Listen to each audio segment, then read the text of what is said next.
bago tayo mag-umpisa mga chong, pakilike muna na tong video dahil malaking tulong na iyan sa ating munting channel. Well, dahil problemado nga ngayon ang Barangay Nebra dito kay Justin Brownlee at ang TNT Tropang Giga naman ay problemado sa injuries at dito kay Mikey Williams ay marami nga ang nagsasabi na ito na ang pagkakataon ng Magnolia na makapasok ulit ng kampyonato. Well, ayon pa sa mga insiders, ito na ang tamang pagkakataon para kay Coach Chito Victorero na samantalahin ang pagkakataon na magkampyon next season dahil kompleto nga ang kanilang lineup at may magaling sila na import at may bagong dalawang big man.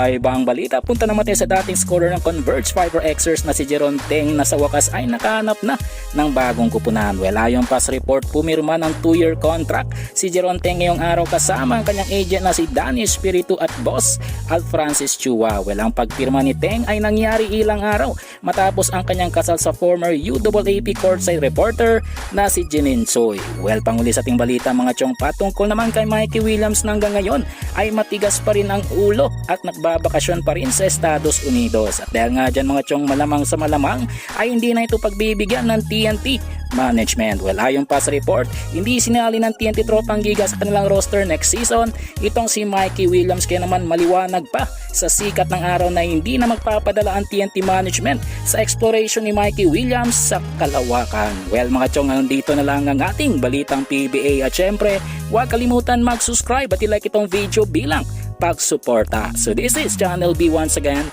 I'm out.